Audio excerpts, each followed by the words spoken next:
Et aujourd'hui les attire, elle le découvre aujourd'hui ce métier? Je ne pense pas qu'elle le découvre, mais je pense que ce métier d'abord est un métier féminin et c'est un métier qui ne demande pas d'études supérieures mais qui demande une très bonne formation professionnelle.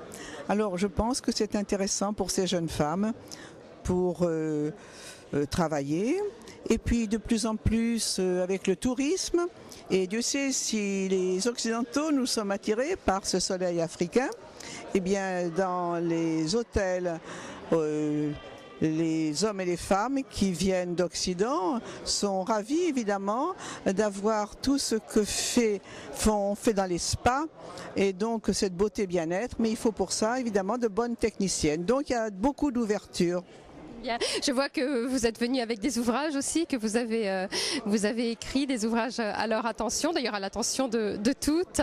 Maquillage, mode d'emploi, la beauté m'accompagne. Est-ce que la beauté c'est une notion très forte chez la femme africaine ? La beauté est une notion extrêmement forte chez la femme africaine. Je crois qu'elle a ça en elle. D'ailleurs, les Africaines sont de jolies femmes et elles recherchent beaucoup cette mise en valeur. Bien, vous serez présente, j'imagine, au congrès de l'année prochaine à Kinshasa. J'espère que si je peux apporter quelque chose, je viendrai en tout cas volontiers. Et ce qui est certain, c'est que ma collaboration peut être modeste, je la ferai avec mon cœur. Merci, au revoir. Alors je suis sur le stand de Monsieur Noudjou. Monsieur Noudjou est directeur d'une société de produits cosmétiques, surtout pour Pomat. Il est aussi d'ailleurs président du réseau africain des affaires. Monsieur Noudjou, bonjour. Alors Monsieur Noudjou, les femmes, les participantes à ce congrès qui sont venues vous voir, quelles étaient leurs demandes en fait par rapport à vos produits ? Il s'agissait de trouver un produit qui apporte une réponse aux problèmes qu'elles connaissent quotidiennement. Des problèmes liés aux agressions solaires, vergetures, tout ça. Donc quelque chose pour protéger leur peau contre ces types d'agressions. Et donc nous avons proposé à ces femmes des produits tels que Dermabella, qui est fait que des plantes, négligeant un peu l'hydroquinone, tout ce qui est cortisone, mais spécifiquement plantes, les meilleures plantes qui soient une réponse à ce type de problème. Vos produits, on les trouvera aussi en Afrique l'année prochaine à Kinshasa pendant le congrès ? Oui, je le pense, mais les produits sont déjà présents du côté de Goma. Pas encore à Kinshasa, mais à Goma. Mais en France, on les trouve dans la plupart des pharmacies parce qu'ils ne sont vendus que dans le réseau pharmaceutique, parfois parapharmaceutique.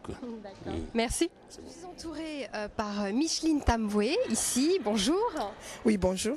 Micheline Tamboué est présidente fondatrice d'une ONG qui s'appelle Espoir Bita, dont vous allez nous parler. Et puis de l'autre côté, nous avons avec nous Véronique Ilunga Baka. Bonjour. Bonjour. Alors, elle est chef d'entreprise et elle va aussi nous donner un petit peu son avis sur ces 3 jours qui se sont déroulés. Dites-moi, Madame Tamboué, alors vous, quel était le but de votre visite en venant à ce congrès ? Ok, le but de ma visite à ces congrès, puisque d'abord, c'est pour les congrès de femmes noires, les femmes performantes, et c'est ça. Alors je suis venue quand même visiter, voir qu'est-ce que les femmes font. Et moi aussi, je vais quand même chercher l'idée dedans pour que moi aussi je puisse faire ça dans mon pays. Et alors, qu'est-ce qu'elles font les femmes noires ? Qu'est-ce que vous avez vu ? En tout cas, c'est formidable. Ils ont fait beaucoup de choses, surtout au réseautage et à la télé tête-à-tête. Vraiment, ça m'a donné l'idée, quand je vais rentrer chez moi, je puisse aider les fumeurs, comment c'est survivre eux-mêmes, puisqu'à partir des idées qu'il nous a données, les développements qu'il nous a donnés, en tout cas, ça m'a rendu vraiment encore une femme performante. Bon, donc j'imagine que vous allez évidemment participer au congrès 2009 qui se passe chez vous à Kinshasa. Et pourquoi pas ? Puisque moi j'ai participé ici, il faut que je participe pour essayer un peu d'avance. Je serai même à la préparation pour qu'on puisse, ce qu'on a vu ici, ça a eu quand même une défaillance, que chez nous au Congo de RDC à Kinshasa, que ça puisse encore avoir l'ampleur, dans l'ampleur quoi. Bon, d'accord. Et vous, Véronique, vous êtes donc chef d'entreprise. Vous aviez une problématique particulière avant de vous rendre ici à ce congrès ?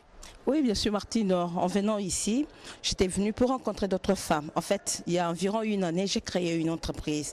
Mais j'avais des peurs, j'avais certaines craintes. Je me demandais est-ce que ça va décoller, est-ce que je tombe de Mars, est-ce que ça marche, est-ce que ça marche, est-ce qu'ailleurs ça marche. Alors ce congrès m'a permis de pouvoir rencontrer d'autres femmes, de pouvoir échanger avec elles. Et je me suis rendu compte par exemple que non, les problèmes que je connais chez moi sont les mêmes que les autres femmes ont connus.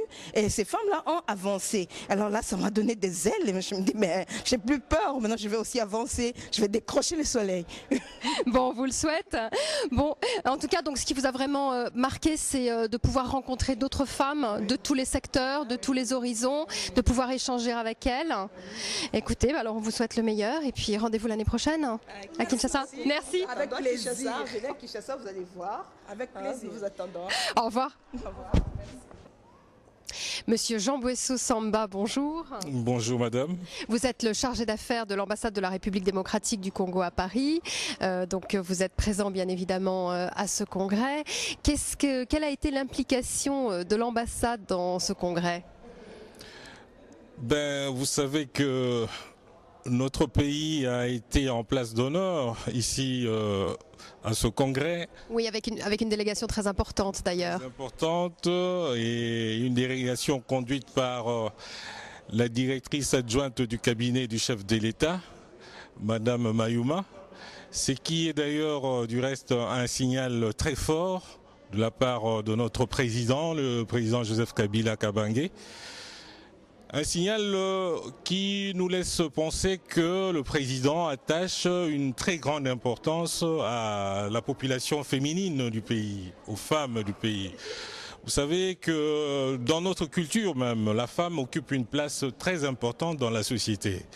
Et lorsque vous voyez un peu, je veux faire une petite histoire immédiate si vous voulez, c'est que les dames congolaises viennent de subir comme martyrs pendant les années troubles que nous venons de traverser. C'est une expérience très très inouïe et regrettable. Et cela nous a vraiment motivés à être à leur côté de façon à ce que nous puissions les encourager et exprimer notre reconnaissance même à leur endroit en ce moment où ils cherchent à reprendre de la place au sein de la société congolaise et pourquoi pas au sein de la communauté internationale à travers leur participation dans nos rencontres comme celle-ci. C'est ainsi que l'ambassade ne pouvait pas rester éloignée ou être insensible à leur présence ici à Paris et nous avons tout fait pour faire en sorte qu'ils se sentent effectivement accompagnés dans leur participation qui du reste a été vraiment fantastique, vraiment très active ici à Paris. De deux, ce congrès pour nous représente aussi une importance tout à fait culturelle, en ce sens que le congrès international, comme le dit de la femme noire, vous savez, on peut facilement établir une filiation entre le mouvement de la négritude et ce congrès de femmes noires. Et là, nous dirons que la femme congolaise est en train justement de prendre sa part de combat dans le mouvement de la négritude. Cette négritude dont nous sommes en train de pleurer un des leaders, en la personne du regretté Aimé Césaire, qui vient de nous quitter. Et au nom du chef de l'État et de la communauté congolaise de Paris, je présente du reste mes condoléances les plus émues à la famille de l'éprouvé. Et en plus, je dirais que madame, ce congrès est très important pour nous aussi parce que la femme la femme congolaise qui est en train de retrouver de la place vient s'enrichir des expériences des autres en matière de management des affaires. Et voilà pourquoi nous sommes là en tant qu'ambassade, s'il vous plaît. Oui, alors la 3e édition de ce congrès international de la femme noire devrait se tenir l'année prochaine à Kinshasa. Que pensez-vous de ce choix ? Eh bien, ça nous honore une fois de plus et je ne serai pas chauvin si je disais que nous le méritons de par, comme je l'avais